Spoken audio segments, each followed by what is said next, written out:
શ્રી ગણેશાય નમઃ. જય શ્રી કૃષ્ણ.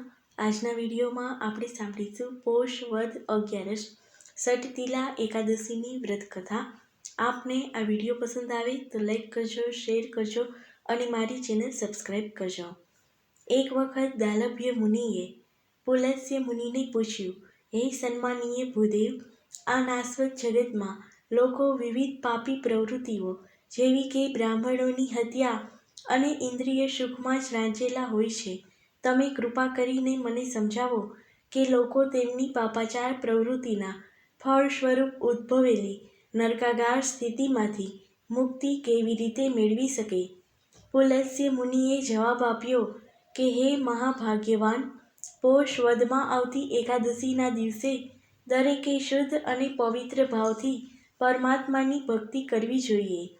ભક્તિ કરતી વખતે આ પ્રમાણે પ્રાર્થના કરવી, હે જનાર્દન, હે મહાકૃપાળુ શ્રી કૃષ્ણ, તમે પાપીઓના મુક્તિદાતા છો.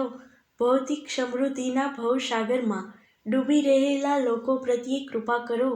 હે દેવતાઓના સર્વોપરી પરબ્રહ્મ પરમાત્મા, હે વિશ્વનિયતા, આપની સહચારિણી શ્રી લક્ષ્મી દેવી સાથે મારી પ્રાર્થના સ્વીકાર કરો.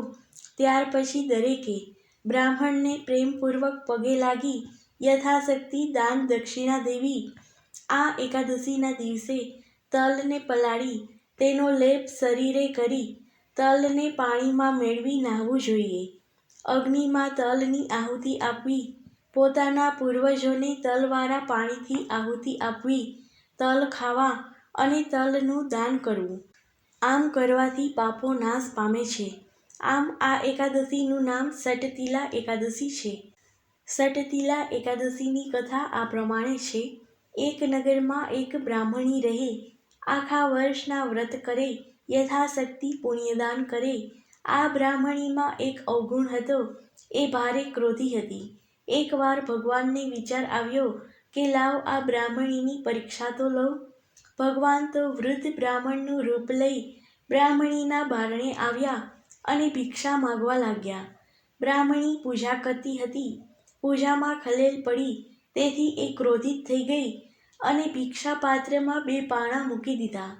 ભગવાન વિષ્ણુ કશું બોલ્યા વગર ચૂપચાપ ચાલ્યા ગયા. આ વાતને થોડો સમય વીત્યો પછી બ્રાહ્મણી મૃત્યુ પામી.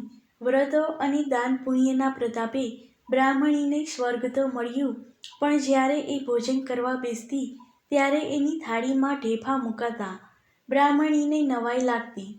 એક વખત બ્રાહ્મણીએ ભગવાન પાસે જઈને ફરિયાદ કરી ત્યારે ભગવાને હસતા હસતા બધી વાત કરી. બ્રાહ્મણી તો રડવા લાગી. ત્યારે ભગવાનને દયા આવી. પરમાત્મા બોલ્યા, હું તને પૃથ્વી પર પાછી મોકલું છું. તું તારા ઘરના બારણાં બંધ રાખજે. તને લેવા માટે સ્વર્ગની અપ્સરાઓ આવે ત્યારે તું કહેજે કે કોઈ મને સટતિલા એકાદશીનું પુણ્ય આપે તો હું બારણાં ખોલું. બ્રાહ્મણી પૃથ્વી પર પાછી ફરી. ઘરમાં જઈને બારણાં બંધ કરી દીધા. રાત પડતાં જ અપ્સરાઓ એને લેવા માટે આવી અને દ્વાર ખખડાવવા લાગી. ત્યારે બ્રાહ્મણી બોલી, કોઈ મને સટતિલા એકાદશીનું પુણ્ય આપે તો જ હું બારણું ખોલું.